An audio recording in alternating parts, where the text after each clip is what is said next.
Delivery girl saves dying stranger with her blood, then discovers he's a feared mafia boss. Vicky Bates sat in a small underground clinic, her arm hooked to a blood bag, her uniform still stained with sauce from her last delivery. The red jacket with the company logo hung loose on her tired frame. Sweat gathered on her brow as her blood flowed through a clear tube into a pale man lying on a steel table. His charcoal gray suit was soaked in blood, his breathing shallow. 20 minutes ago, she'd been delivering Chinese food. Now, she was keeping a stranger alive, a man who had begged her not to call the police. Dr. Reeves wiped his hands, glanced at the man, then froze. Jesus Christ. Girl. You don't recognize him? That's Sullivan Kendrick. The name hit Vicky like ice water. Sullivan Kendrick, the man Chicago whispered about. The one people feared more than the law itself. Sullivan's eyes opened slowly, piercing blue and unblinking. You gave me blood, he said weakly. In my world, that's sacred. That's family. And family is protected, whether you want it or not. Vicky Bates had no idea her act of kindness just tied her to a world where loyalty was written in blood. How far would you go to save a stranger's life? Drop a comment and tell us where you're watching from. And if you're ready for this intense journey, hit subscribe. Tomorrow's story will leave you speechless. Vicky Bates woke to the sound of sirens outside her window and sunlight cutting through the cheap curtains of her Southside apartment. For a few seconds, she didn't move, her mind still foggy from sleep. Then the memory hit her like a punch. Dr. Reeves' clinic, the dying man in the blood-soaked suit, his ice-blue eyes staring into hers. She sat up fast, her pulse racing. No way, she whispered. That didn't happen. I was tired. I was dreaming. Her phone buzzed. Mom. Vicky swiped to answer. Hey, Mom. I was just about to. Her mother's voice came through, loud and confused. Vicky, did you pay the hospital? They said all the bills are cleared, everything. They said it came from a private account this morning. What? No, I didn't. Mom, what are you talking about? They even called me to confirm your name. Said the balance is 0. Vicky's stomach turned. She hung up and opened her laptop.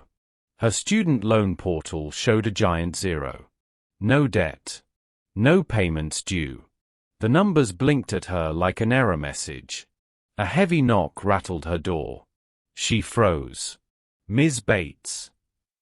It was Mr. Lopez, the building superintendent.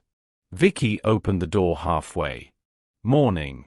Everything okay? He smiled, a little too widely. Better than okay. Your rent's paid, 6 months in advance. Plus, someone's paying to upgrade your unit security. Cameras. New locks. Real fancy stuff. She blinked at him. Who paid it? He shrugged. Didn't say. Some law firm wired the money. You've got friends in high places. Huh?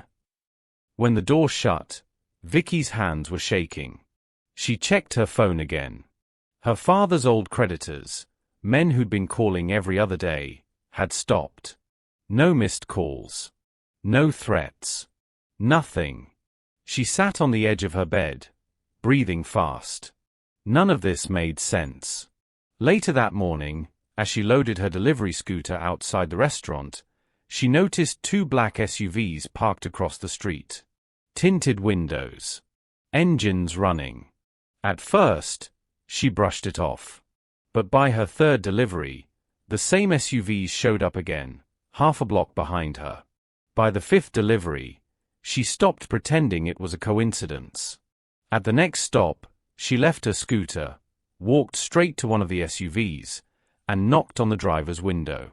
The glass rolled down halfway, revealing a man in his late 30s, short hair, square jaw, dark suit, no smile. You've been following me, she said flatly. He looked her over calmly. Vicky Bates. Who's asking? Connor. Head of Mr. Kendrick's security detail. Her stomach dropped. Kendrick? You mean Sullivan Kendrick? He nodded once. Mr. Kendrick keeps his promises. You're under protection now. It's not optional. She took a step back, her voice trembling. I didn't ask for protection. I just... You gave him blood, Connor interrupted. That means you're under his care. End of discussion. Before she could respond, the window rolled up and the SUV drove off, leaving her standing on the sidewalk with her heart pounding in her chest. That evening, she went straight to Dr. Reeves' clinic. The smell of disinfectant hit her as she burst through the door. Reeves was there, organizing surgical tools. He froze when he saw her. Reeves, she snapped, I need to talk to Kendrick. I don't want his money, or his protection, or his people following me around. Reeves went pale. You don't reject Sullivan Kendrick's gifts, Vicky. You don't understand what you've done. I saved a man's life, she shot back. Exactly, Reeves said quietly. That's not something he forgets, or lets you walk away from. That night, when she got home, there was an envelope sitting on her kitchen counter. No stamp. No handwriting on the front. Just her name. Inside, $10,000 in cash and a small folded note. You saved my life. This is just the beginning. S.K. Vicky's breath caught in her throat. The bills were crisp. The note smelled faintly of smoke and expensive cologne. She shoved it back into the envelope and grabbed her keys.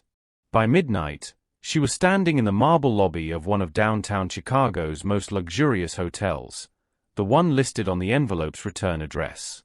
At the front desk, a young receptionist looked up. Can I help you? I'm here to see Sullivan Kendrick. The woman's polite smile faded. Do you have an appointment? No. But he'll want to see me.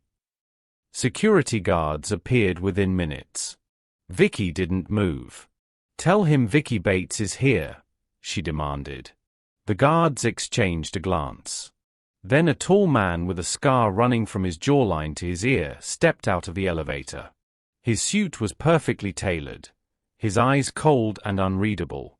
Patrick O'Malley, he said, his accent rough, Irish. The boss wants to meet you properly. Tomorrow night. You'll be picked up at 7. I'm not going, Vicky said firmly. Patrick's stare hardened. You don't refuse an invitation from Mr. Kendrick. He walked past her, leaving the faint smell of gun oil and whiskey in the air. Vicky stood there, speechless, surrounded by the quiet hum of the hotel lobby.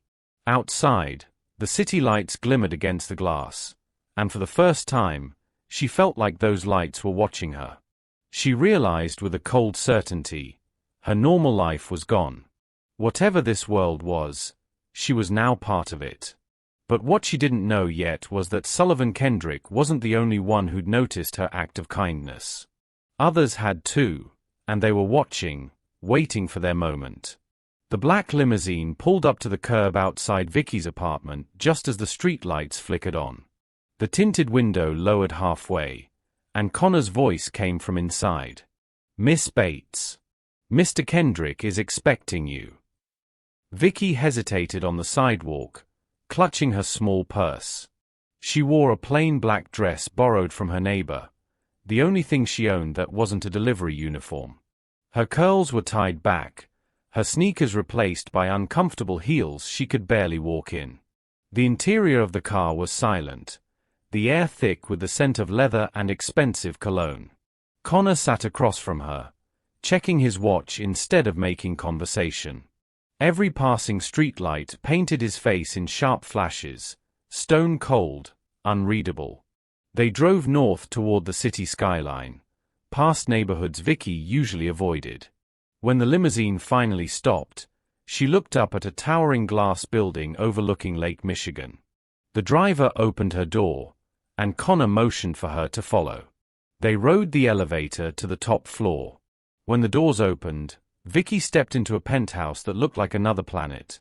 Sleek marble floors, massive windows stretching wall to wall, chandeliers that could pay her rent for a decade. Everything gleamed, but it felt cold, untouched, more like a museum than a home. Sullivan Kendrick stood near the window, dressed in a navy blue suit. His face was no longer pale or weak. He looked strong, composed, and completely in control. "Miss Bates," he greeted, his voice deep, calm, and steady. "You look better in black than red." Vicky crossed her arms. "I didn't come here to be complimented." He gave a faint smile and gestured toward a dining table set for two. "Dinner, then." She hesitated but sat across from him. 2 glasses of wine were already poured. As she took in the view of the dark water below, Sullivan began speaking as if continuing a conversation she hadn't started. "Chicago is divided into 3 families," he said. "Mine, the Kendricks, Irish roots. The Calabreses, Italians. And the Novaks, the Polish syndicate. We coexist, mostly, until someone decides they want more." Vicky frowned. "And you're saying that's why someone tried to kill you?" Sullivan nodded. "Vincent Calabrese ordered it. He wanted to send a message after I refused to hand over our South Docks." His jaw tightened slightly. "What I didn't expect was betrayal from my own ranks. Someone gave up my location that night." Vicky felt a chill crawl up her spine. "You're saying someone you trust tried to have you killed?" He met her eyes. "Trust is expensive in my world. I pay for it every day." He took a slow sip of wine. "You saved me, Vicky. But in doing so, you became visible. Calabrese's people are asking questions. About a delivery girl who was seen near the scene." Her heart thudded. "Then tell them nothing happened. Tell them I don't exist." Sullivan set his glass down gently. "Your life changed the moment you helped me. I can't undo that. I can only protect you." "I don't need protection," she snapped. "Especially not from someone who runs crime across half the city." He leaned forward, his gaze steady. "You think I chose this? You think I wanted blood on my hands? I think you decided it was the only way to get power." His expression softened, not in guilt, but in memory. "I grew up not far from here. My father ran a mechanic shop. Paid protection money to a man just like me. One night, that man wanted more. My father refused. He didn't live to see sunrise. I was 16. Vicky's anger faltered. "I built this," Sullivan continued quietly, "because I was tired of watching good people get crushed. You see a criminal. I see control. And control keeps people alive." Vicky looked at him for a long moment. The man across from her was both terrifying and tragic, someone who had turned pain into power. She hated how much she understood him. Connor entered the room briefly, whispered something to Sullivan, and left. Sullivan's calm demeanor shifted slightly. "Calabrese's men have been seen near your building," he said. "They've been asking questions about a woman named Vicky Bates." Her breath caught. "What are you saying?" "I'm saying you're moving to a secure location. Tonight." "What?" "No. I have a job. Friends." He shook his head. "You had those things. Now you have enemies who know your name. You'll stay somewhere safe until I deal with them." "You mean hide me like some prisoner?" He stood, towering over her, his voice low but firm. "You can call it whatever you like. But if Calabrese gets to you, the choice ends there." Vicky pushed back her chair, her hands trembling. "You can't control me." Sullivan stepped closer, his tone calm again. I'm not trying to control you. I'm keeping you alive. She wanted to scream, to tell him he was wrong, that he had no right. But part of her already knew this was no longer her fight alone. Outside, the city glowed beneath them, distant, beautiful, unreachable. Sullivan turned away, staring out the window. Connor will escort you to your new place. Don't argue. As Vicky followed him to the elevator, she realized how silent the penthouse had become. It wasn't the silence of peace, it was the silence before something big broke. The elevator doors closed, her reflection flickering in the mirrored walls. She didn't recognize the woman staring back at her, afraid, angry, and trapped between right and wrong. She wasn't sure who to trust anymore, least of all the man who claimed to be saving her. But deep down, something told her that Sullivan's warning wasn't just about safety. It was about war. Sullivan's fears weren't paranoia. They were prophecy. 2 days passed. The new apartment Sullivan had arranged for Vicky felt more like a hotel room than a home. Too neat, too quiet, too guarded. Cameras blinked in the corners. Connor's men rotated shifts in the hallway. She couldn't even order groceries without someone checking the bags first. By the third morning, she'd had enough. I'm going back to work, she announced when Connor arrived to escort her to another secure location. He frowned. That's not an option. Mr. Kendrick. I don't care what Mr. Kendrick says, she cut in. I have a job. I need normal. Connor studied her for a moment before sighing. Fine. But you're not leaving my sight.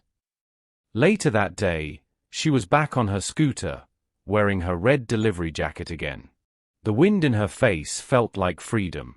For the first time since the clinic, she felt almost like herself, until she noticed the same black SUV shadowing her from a block away. Connor was keeping his word.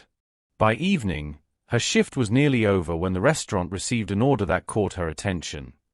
$300 worth of food from an upscale Italian place in the Gold Coast, prepaid, generous tip. The address was for a penthouse suite. She almost declined, but something about it felt safe, familiar even. The restaurant confirmed the payment. So, she took the order. When she reached the building, she noticed something off immediately. The lobby was empty, the security desk unmanned, lights flickering overhead. Her stomach tightened. She double-checked the order details on her phone. The address didn't match any known listing. The suite number didn't exist. Her heart pounded. She grabbed her phone and called Connor. It's fake, she whispered.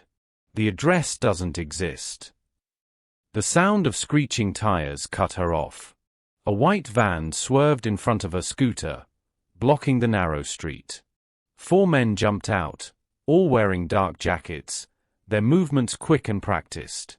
One of them shouted in Italian, pulling a gun. Connor. Vicky screamed into the phone, then bolted. She ran into an alley, clutching the delivery bag like a shield. Her sneakers pounded against the wet pavement as she zigzagged through trash bins and narrow passages only locals used. She could hear footsteps behind her, heavy and closing fast. She burst onto another street just as Connor's SUV came speeding around the corner. 2 of his men jumped out, weapons drawn. Gunfire erupted. Muzzles flashed in the dusk. Civilians screamed and scattered as bullets tore through the quiet evening. Vicky ducked behind a parked car, covering her head. A hand suddenly grabbed her from behind, jerking her upright. A knife pressed against her throat. "Stop shooting," the man yelled. His breath reeked of cigarettes. "You shoot, she dies." Connor froze in position, gun steady but finger off the trigger. The man sneered, tightening his grip. "So this is Kendrick's little blood donor, hey? Vincent wants to meet you, sweetheart." Vicky's pulse hammered in her ears. She could barely breathe. Connor's eyes locked on hers. "Trust me," he mouthed. The moment the attacker shifted his weight, a single shot cracked through the air. The knife clattered to the ground, the man dropping beside it. Connor lowered his gun, breathing hard. "You okay?"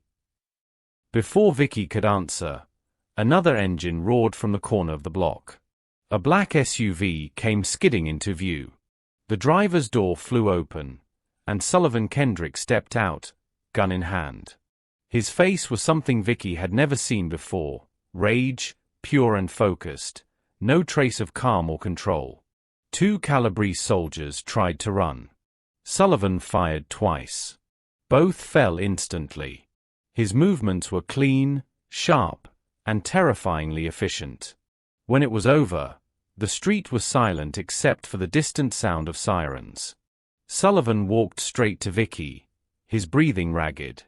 His gun lowered, but his hands were trembling as he reached for her shoulders. "Are you hurt? Did they touch you?" His voice cracked. "I'm fine," she whispered, still shaking. He scanned her face like he didn't believe her. His hand brushed her cheek, rough but careful. For the first time, she saw fear in his eyes, not for himself, but for her. Sullivan turned to Connor. "Find out who set this up. Tonight." Connor nodded and left to coordinate cleanup. Vicky stared at the two bodies on the ground. "You just killed them." "They would have taken you to Calabrese," he said, his tone flat, eyes still burning. "I'm not letting that happen." "This is insane," she said, backing away. "I'm not yours to lose. I'm just a delivery girl who made a mistake." Sullivan took a slow step forward, lowering his weapon. "You're the first person in 20 years who helped me without wanting something in return." His voice softened. "You're not just anything." She shook her head, tears welling. "You don't even know me." "I know enough," he said quietly. "Enough to protect you." Connor's SUV pulled up again, and Sullivan guided her toward it. She didn't resist this time. Her body was shaking too badly. The drive out of the city was long and silent. Rain streaked across the windows, breaking the reflection of neon lights as the skyline faded behind them. An hour later, the car turned down a private road lined with tall trees and security cameras. Iron gates opened to reveal a sprawling estate surrounded by high walls and armed guards. "This is where you'll stay," Sullivan said. "It's safe here." Inside, the mansion looked like something out of another world. Expensive furniture, polished marble floors, but a tension in the air that no luxury could hide. Men in suits moved quietly, armed and alert. A man approached, mid-40s, dark hair, calm eyes that carried both intelligence and danger. "Vicky, this is Daniel Torres," Sullivan said. "My head of operations. My right hand." Daniel nodded politely. "Mr. Kendrick's been expecting you. We've prepared a room." As she followed him down the hall, Vicky realized this wasn't protection. It was containment. Every hallway, every camera, every lock reminded her she wasn't free. But something deeper in her gut told her this place held more than just safety. There were secrets here. People who smiled but hid something behind their eyes. As Sullivan watched her disappear down the corridor, his expression hardened again. He'd saved her tonight. But saving her had cost him control. And somewhere out there, Vincent Calabrese wasn't finished. In a world built on betrayal, trust was the deadliest weapon of all. Vicky Bates had been living inside Sullivan Kendrick's fortress for 5 days. It was beautiful. Too beautiful. Marble floors, glass walls, guards at every door. Every luxury imaginable, yet none of it felt like freedom. She was watched, escorted, and warned not to leave the property. To the outside world, she was invisible. To Sullivan, she was safe. Her days blurred together. From the large windows, She'd watch men in suits move like clockwork: meetings, reports, deliveries, coded calls. Vicky noticed things most people missed. She had a delivery driver's instinct for patterns. What was late, what didn't fit, who hesitated before answering. And lately, something didn't fit about Daniel Torres. Daniel, Sullivan's right-hand man, carried himself like loyalty made flesh, always close, always calm. But lately, he'd been distracted. He took calls outside, slipped out of meetings early, and avoided Sullivan's eyes. One night, Vicky overheard Sullivan talking to Patrick in his office. His voice was heavy. "Someone told Calabrese where I'd be that night. Someone close enough to know my route." Patrick's reply was quiet but firm. "You think it's Daniel?" Sullivan hesitated. "No. Daniel's family. He saved my life once. But if it isn't him, then who?" The words stayed with Vicky long after she walked away. She started watching closer. Over the next 3 days, she noticed something chilling. Every time Daniel left the estate, just a few hours later, Calabrese's men struck somewhere connected to Sullivan's operations. A warehouse raid. A shipment ambush. A contact found dead. It couldn't be coincidence. Daniel had also been the one to recommend moving all of Sullivan's weapons to a single storage site, just before it got hit. To Vicky, it was obvious. To Sullivan, it was unthinkable. She confronted him privately one night in his study. He sat behind his desk, a glass of whiskey untouched beside a stack of reports. "Sullivan," she began carefully, "I think Daniel's been giving Calabrese information." His head lifted sharply. "You don't know what you're saying." "I do," she said firmly. "I watched his movements. 3 times he left. 3 times you got hit. That's not bad luck." Sullivan stood, tension in every muscle. "Daniel saved my life in prison 15 years ago. I owe him everything." Vicky met his stare. And Anton was Victor's brother too. Blood doesn't always mean loyalty. Sometimes it just makes the betrayal cut deeper. Silence filled the room. The kind that presses against your chest. Sullivan's hand tightened around his glass until it cracked. "If you're wrong about this, Vicky." "I'm not," she said softly. "But if you don't test him, you'll never know." The next morning, Sullivan decided to set a trap. Only Daniel would be told about a fake cash transport, $2 million moving through a private route the next night. If Calabrese's men attacked, the truth would be clear. Vicky begged to stay out of it. But Sullivan's tone was final. "You're not part of this." Her reply was steady. "I started this when I gave you my blood. I won't walk away now." He looked at her for a long time. "You have no idea what you're walking into." "Neither did you when I saved you," she said. The plan moved forward. Patrick's team tracked every call, every movement. Hours passed with no sign. Then, that afternoon, Patrick stormed into Sullivan's office holding a folder. "We got him. Daniel met with a Calabrese lieutenant 2 hours ago. We've got photos, money, documents, the works." Sullivan took the folder silently. Inside, grainy surveillance shots told the truth Vicky already knew. Daniel shaking hands with a man in a grey coat. An envelope exchanged. A thick roll of cash visible in Daniel's palm. 15 years of trust died in that instant. Sullivan's face changed. Still, quiet. Dangerous. 15 years, he muttered. 15 goddamn years of brotherhood. What did Calabrese offer him that I couldn't? Patrick spoke carefully. "He's at the docks tonight. He thinks you're meeting to plan retaliation." Sullivan nodded once. "Good. He won't see it coming."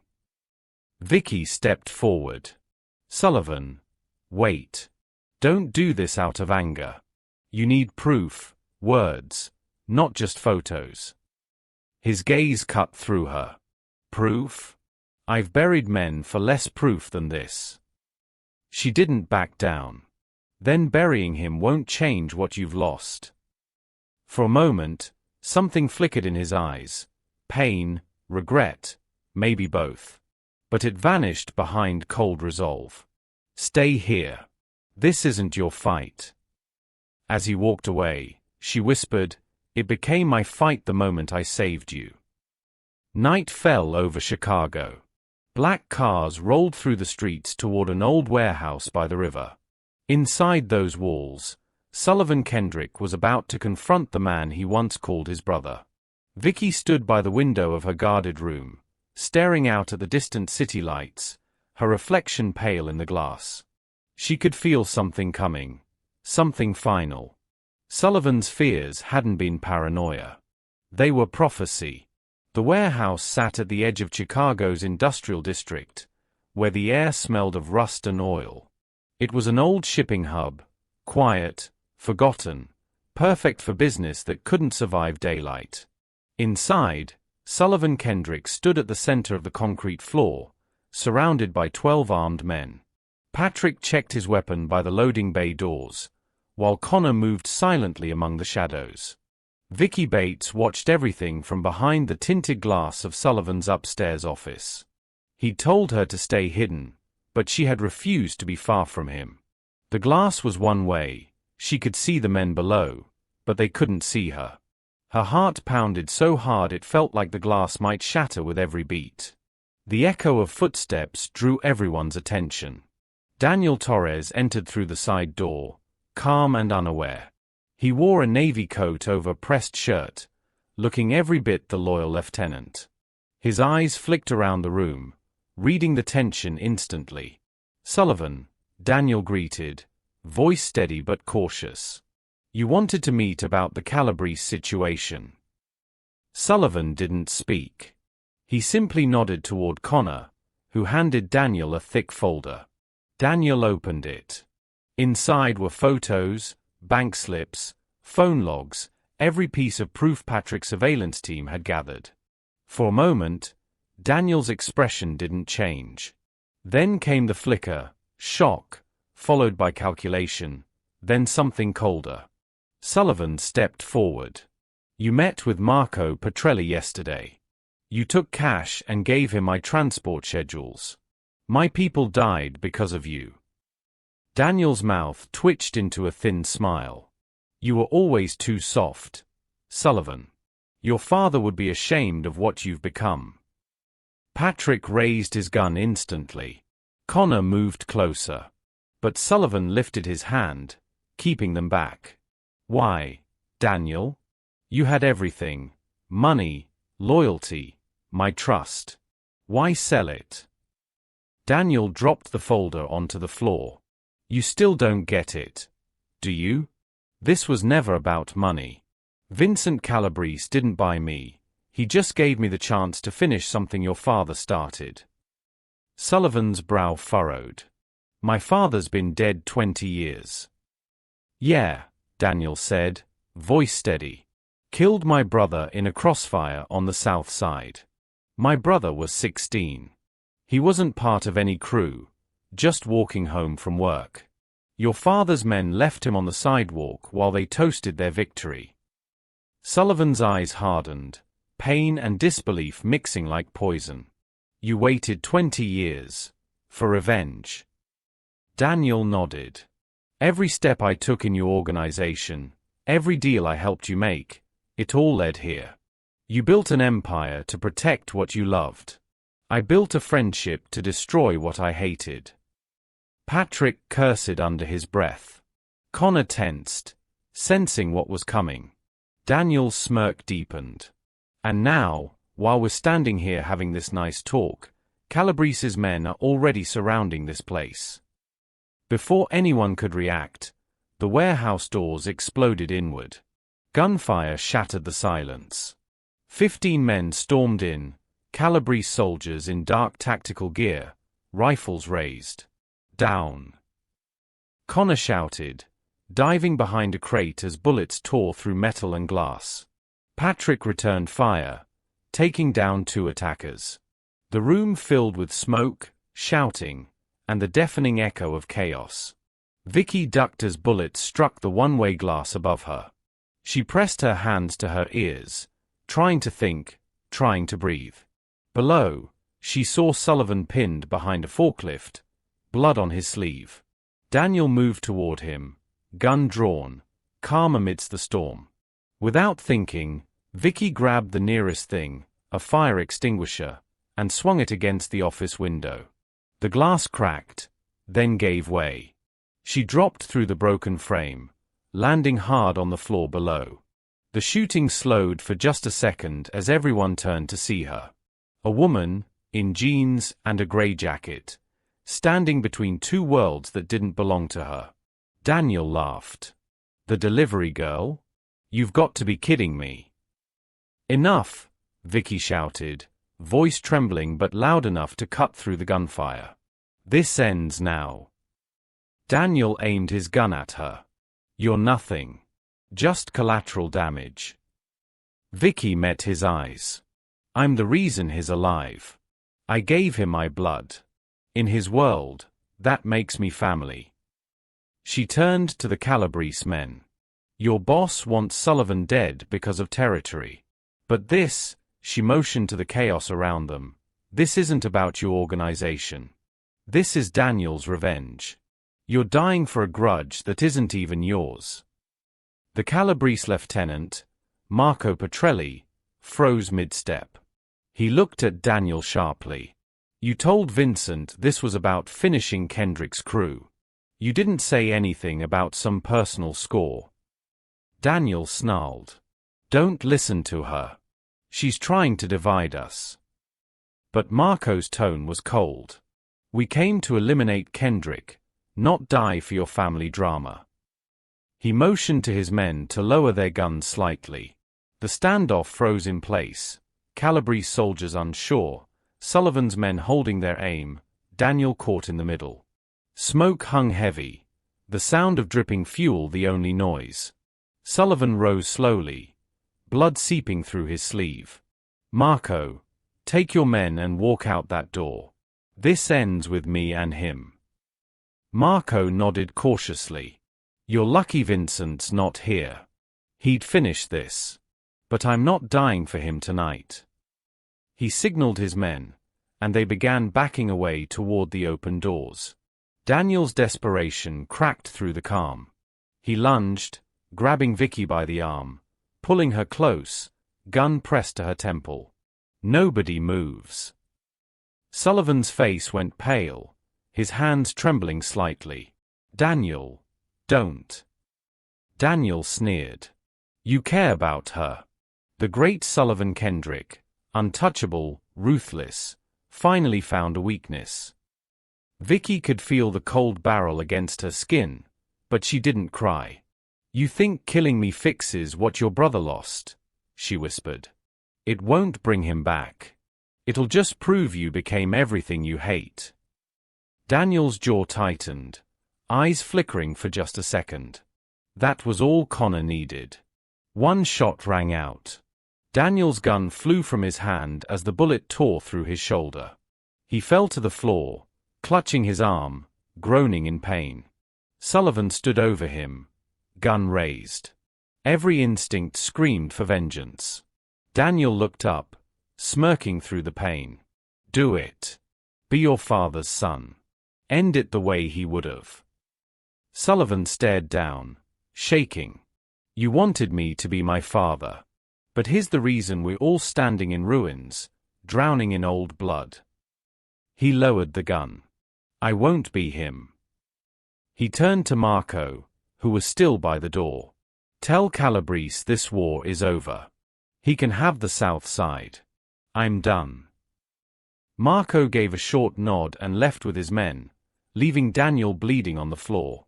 Outside, distant sirens began to wail. Someone had called the police. Patrick yelled, "We need to move, now." Sullivan grabbed Vicky's hand, pulling her toward the exit. Behind them, the warehouse burned, flames licking through broken crates and leaking fuel. As they reached the car, Vicky looked back one last time. The man she'd saved was now saving her, dragging her through fire and smoke. That night, Sullivan Kendrick made a choice that would redefine everything he'd built. 2 days after the warehouse fire, the city had already begun rewriting the story. Some said Sullivan Kendrick was dead. Others whispered that he'd fled to Mexico, or that Calabrese finally got him. The truth was quieter and far less dramatic. He was alive, sitting in a safe house outside Chicago, staring at a skyline he no longer recognized. Vicky moved through the house like a ghost. She cleaned wounds, made coffee, checked the news. Sullivan's men came and went, delivering updates that sounded like fragments of a collapsing empire. Half his operations were frozen. Crews were defecting. Rivals were circling. By the 5th day, Sullivan had stopped asking about any of it. He'd built his name on fear, and now he was watching it dissolve like smoke. That morning, Vicky's phone buzzed. Her mother, Barbara, had been admitted to St. Luke's with diabetic complications. Vicky went pale. She hadn't seen her mother since all this began. Sullivan didn't hesitate. "Take the car," he said, already pulling out his phone. "I'll make some calls."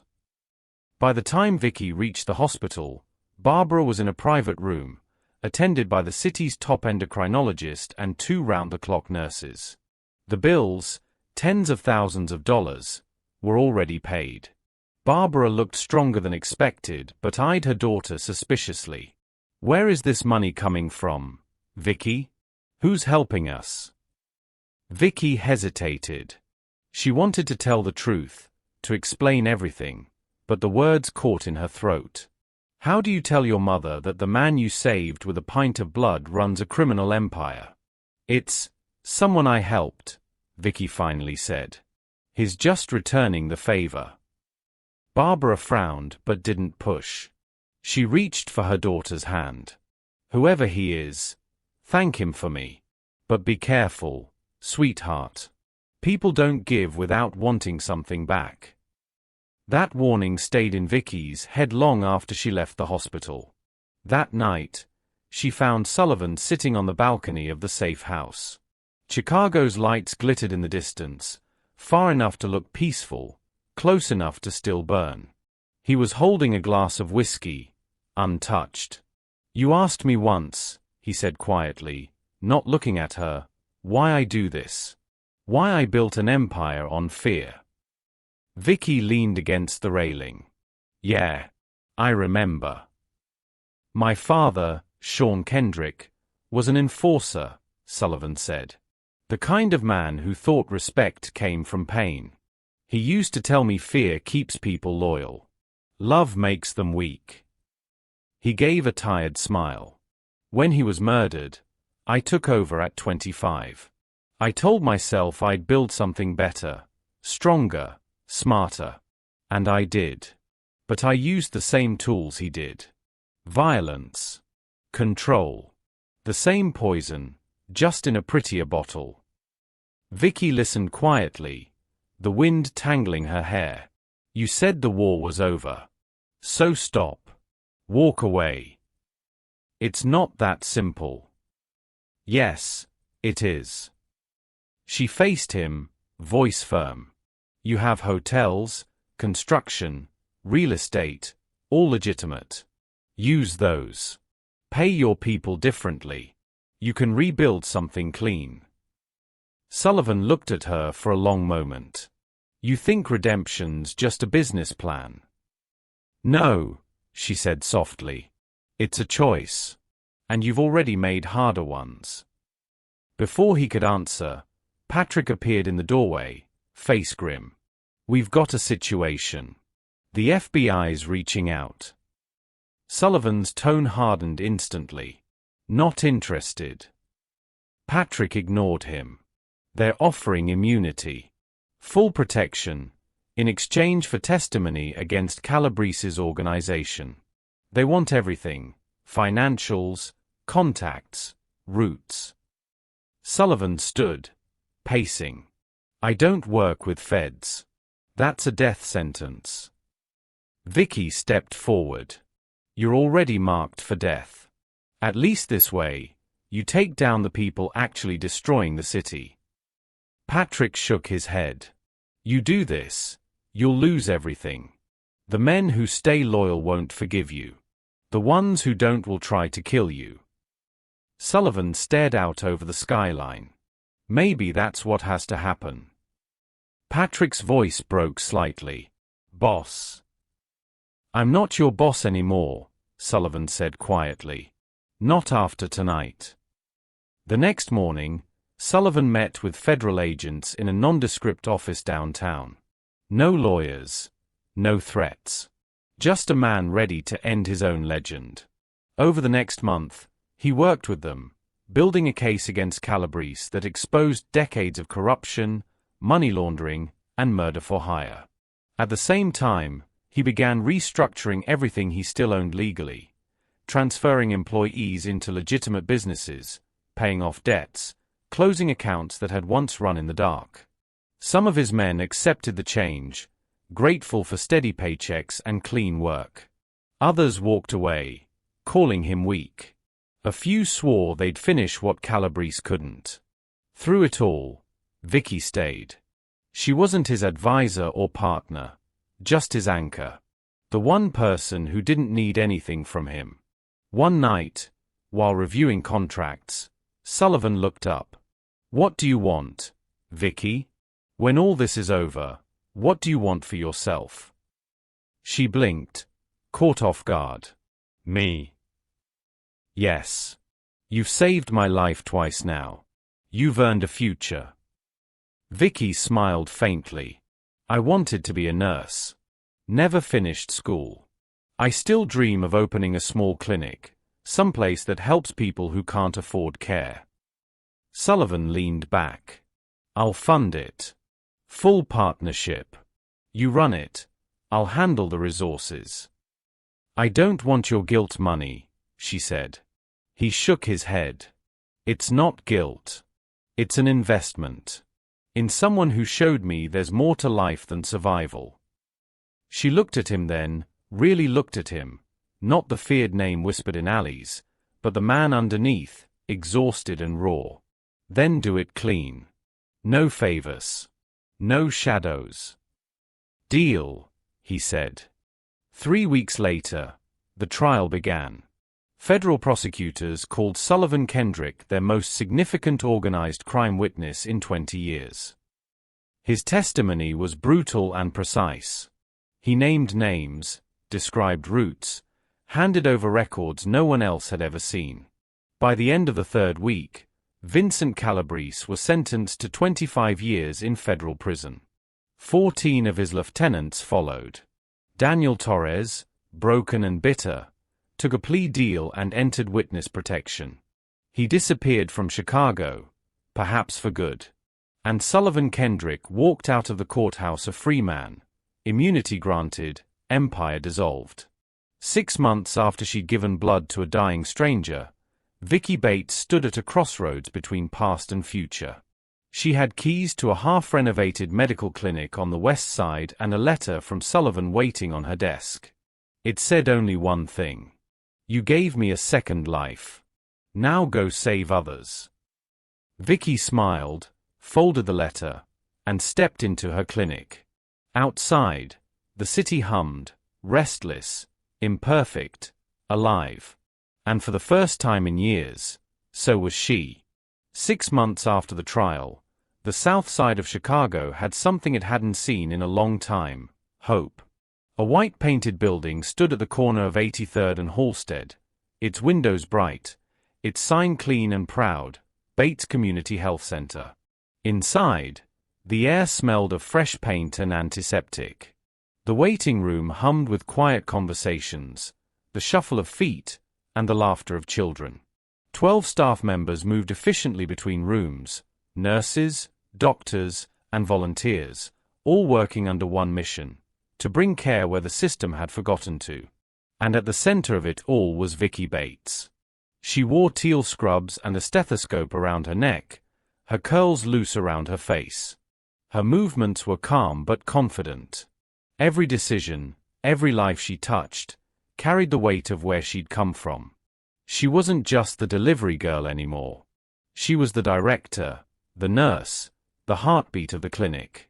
She'd finished her nursing degree online in record time, studied at night, and passed her boards with excellence. Now, she was finally doing what she'd always wanted, helping people, not because of fear or obligation, but because she could. Her mother, Barbara, sat at the front desk, tapping away at a computer with new glasses perched on her nose. Her health had stabilized. Her diabetes was under control, her energy back. "That Mr. Kendrick is a mysterious benefactor," Barbara said often, half joking as she organized patient files. "Very generous man. Though I can't say I understand why he'd help us." Vicky would just smile, keeping her eyes on her clipboard. "He believes in second chances," she'd answer, "and nothing more." Some stories were too dangerous to tell, too precious, too complicated, too marked by blood. Between patient visits, Vicky still rode her old delivery bike. The same one she used to rush orders through rain and traffic now carried medical kits and portable diagnostic tools. She made home visits herself, checking on elderly patients, single mothers, and diabetic teens who couldn't afford transportation. Her life had come full circle, only now she was delivering something far more meaningful. It was during one of those busy mornings that a sleek black sedan pulled up in front of the clinic. Vicky froze, pulse quickening. For a moment, she was back in that alley, the screech of tires, the men with guns, the feeling of being hunted. The door opened, and Patrick O'Malley stepped out, tall and broad-shouldered, his familiar Irish accent cutting through her tension.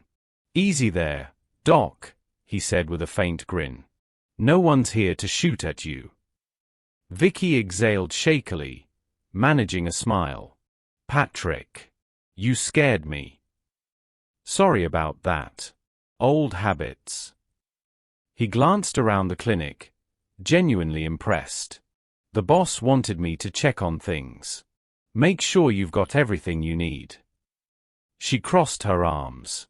"I haven't seen Sullivan in 4 months. Is he avoiding me?" Patrick looked away, the grin fading. "He's giving you space. Thinks you deserve a life that isn't shadowed by his past." He reached into his jacket and handed her an envelope. She expected a check or another donation. But inside was a cream-colored invitation.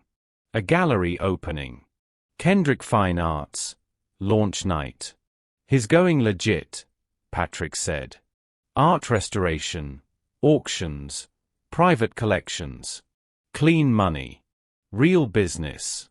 He'd like you there, if you're willing." Vicky stared at the invitation. "Why me?" Patrick shrugged. "You're the reason he's still breathing. That's reason enough." He left without another word. That night, Vicky sat in her small apartment, the invitation on the table beside her. She'd built something pure, something untouched by his world. Did walking back into it mean undoing everything she'd worked for? A knock at her door pulled her from her thoughts. When she opened it, her father stood there. Marcus Bates looked older than she remembered, face lined, eyes humbled. He was wearing a construction uniform with a patch that read Kendrick Construction Group. "Hey, kid," he said quietly. "I heard about your clinic. It's beautiful." Vicky folded her arms, uncertain. "You look different." "I'm clean," he said simply. "Been 6 months now. Working steady. Sullivan gave me a chance." Her heart caught at the name. "He did what?" Marcus nodded. "Said I'd pay for every mistake by building something worth keeping. But he also said, if I ever hurt you again, not even immunity would save me." Vicky couldn't help a small laugh. "That sounds like him." Marcus looked down. I know I don't deserve forgiveness. But I'm trying, Vicky. I want to be someone you can be proud of. For the first time in years, she believed him. Maybe redemption wasn't a gift. It was a decision, one both men in her life had chosen to make. The next day, the clinic staff surprised her. They'd somehow found out about the invitation. You have to go, one of the nurses said. You're the reason that man turned his life around. Vicky hesitated. I don't fit into that world. Doesn't matter, Barbara said from the desk, smiling. Sometimes good people are meant to walk into rooms they never thought they'd belong in. That night, Vicky borrowed a dress from one of her friends, simple navy blue, modest but elegant. She tied her curls back and slipped on small silver earrings. For a long moment, she looked at herself in the mirror, seeing someone she barely recognized, strong, sure, alive. Instead of hiring a car, she took her bike. She refused to lose the part of herself that had started this entire journey. The wind against her face as she rode through the city felt like freedom. When she arrived, the gallery glowed with light. Polished floors, champagne flutes, expensive laughter, Chicago's elite, the kind of crowd she once delivered takeout to. Her hands trembled slightly as she chained her bike outside. She took one deep breath and walked through the glass doors. Inside, the space was filled with art that told stories of struggle, survival, and rebirth. Abstract pieces painted by local artists from the South Side, funded by Kendrick Fine Arts. It wasn't vanity. It was legacy. People turned as she entered, some recognizing her from newspaper photos. But she didn't stop until she saw him. Sullivan stood near a painting of the Chicago skyline at dusk. He looked different. No expensive suit, no guards, just a man in a tailored gray jacket, calm and grounded. He turned when she approached, eyes softening instantly. "Dr. Bates," he said with a faint smile. "You came." She nodded. "I wanted to see if it was real." He gestured around. "It is. Thanks to you." For a moment, silence hung between them, not heavy, but full. Two lives rebuilt from ashes, standing face to face. Vicky finally spoke. "So tell me, Sullivan, can a monster truly become human?" He held her gaze. "Only if someone believes he can." Vicky smiled then, quiet, knowing, and took his hand. Outside, the city buzzed with sirens, traffic, and life. Inside, two souls who had saved each other stood side by side, not as sinner and savior, but as proof that even in the darkest places, light can take root. And for the first time, both of them finally felt free. Vicky stepped into the gallery, her eyes adjusting to the soft glow that illuminated the walls. Photographs lined every surface, each frame a frozen story of Chicago's South Side. Children playing in narrow alleyways, women carrying groceries with quiet strength, a man fixing a roof beneath a sunset that seemed to hold every hardship and hope at once. She paused, her breath catching. These were her streets, her life, captured with care, dignity, and honesty. She hadn't expected beauty here, but there it was, bold and unflinching. A voice drew her attention, low but steady. "You came. I wasn't sure you would." Sullivan stood there, different somehow. The lines on his face softer, silver threading through his dark hair, eyes as sharp and commanding as ever but warmer now. His black suit hung easily, unadorned, leaving nothing between him and the man who had come through fire, both literally and figuratively. For a moment, he looked vulnerable in a way Vicky had never seen. She offered a cautious smile. "I wouldn't miss it." They walked together, side by side, moving past images that whispered the story of a city most ignored. "I took up photography in prison years ago," Sullivan said quietly. "It faded over time, but I returned to it. Needed something to fill the silence." The silence of not running a criminal empire. Vicky asked, a hint of teasing in her voice, though the weight of memory lingered in her chest. He shook his head, a soft laugh escaping him. No. The silence of missing someone I had no right to miss. Vicky paused, her gaze on a photograph of a boy kicking a tattered soccer ball down a cracked street. You stayed away to give me freedom, she said, finally understanding. You almost destroyed my life, but you also tried to protect it. He nodded, his hands tightening at his sides. You saved my life, Vicky. But I couldn't stay near without risking yours. You deserved space to build something that was yours alone. The clinic is mine, she said, gesturing beyond the gallery, imagining the busy front desk, the waiting room full of neighbors, the scent of antiseptic and hope mingled in the air. But it exists because of you. I'm tired of pretending we're not connected. Sullivan's eyes softened, the acknowledgement of truth hanging between them. Vicky pressed further, testing the man she had seen at his most dangerous. Do you miss it? The power, the fear, the control. Sometimes, he admitted. When someone cuts me off in traffic, or a contractor misses a deadline, I think how simple it would be to make one call. He paused, eyes meeting hers. But then I remember your face in that warehouse. You weren't afraid of bullets. You were afraid I'd become the monster everyone thought I was. She let the weight of his words settle. I'm still afraid, she confessed, not of bullets, but of what we've seen, of what we've been through. But that fear is also proof. I survived. We survived. He nodded, a quiet respect shining in his gaze. I'm not redeemed, Vicky. There are things I can't take back. But I'm learning to be better than I was, to make different choices. They lingered near a photo of a young girl carrying water in the late afternoon sun. Vicky took a deep breath, sharing her own truth. The kidnapping, the gunfire. I can't stop seeing danger everywhere. I can't trust easily anymore. I'm sorry, he said, softly. I would undo it if I could, not the fact that you saved me, but the price you paid for it.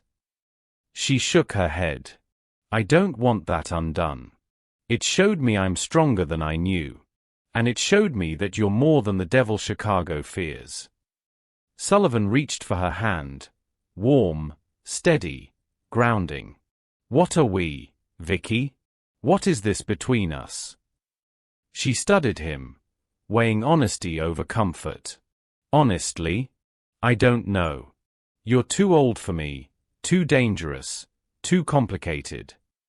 I know, he said, a faint smile curving his lips. But you're also the only person who understands what that night cost us both, she added. And maybe that's enough. They agreed, silently, that this wasn't romance, not in the traditional sense, but something equally profound, partnership, trust, a bond forged through shared danger and the fragile beauty of survival. He would fund initiatives to rebuild the city, and she would run them, hands-on and heart-driven. We saved each other, she said quietly, letting the words settle in the gallery's calm. You with your blood, me with my conscience. The event drew to a close. Sullivan walked her to her bike, noticing the worn tires and scuffed frame. Let me replace them, he offered. No, she said firmly, smiling. I keep this bike as a reminder of who I am. I'm still that delivery girl. Just one who survived the impossible. He chuckled softly. Fair enough. But I'm still covering the medical supplies for your clinic. That's acceptable, she replied, her smile widening. He rested a hand on the handlebars, steadying her before she pushed off. I'll never put you in danger again. You have my word. Vicky's voice carried quiet strength. In your world, words are currency. I'm trusting you with mine. I forgive you, for the chaos, the fear, the violence. I forgive you. His eyes glistened, the first tears she had ever seen. "I don't deserve that." "None of us do," she said, lifting her chin. "But we take the grace we're given, and we try to be worthy of it." She pedaled away, sunlight bouncing off her hair, Chicago unfolding around her. Sullivan watched her go, feeling both the weight and freedom of promises kept. Voiceover reflected, Vicky Bates gave blood to a dying stranger and discovered he was Chicago's most feared mafia boss. But she discovered something more important. Broken people can heal each other, redemption is possible, and sometimes the most courageous act is showing mercy. The final image split the screen, Vicky in her clinic, bandaging a child's scraped knee, tending to a patient's chronic illness, smiling softly at small victories. On the other side, Sullivan walked a construction site, laying foundations for affordable housing, overseeing workers, hand steady, eyes clear, creating life from the ashes of his past. Both free from the chains that once bound them. Both connected by blood, choice, and the impossible second chance they gave each other. Sullivan and Vicky's story proves that one act of kindness can change everything. If this story moved you, hit that subscribe button and drop a comment telling us where you're watching from. Have you ever helped a stranger? Share your story below. And don't forget, we're releasing another powerful story tomorrow that you won't want to miss. Your support helps us bring more incredible stories like this one. Remember, sometimes saving someone else is how you save yourself.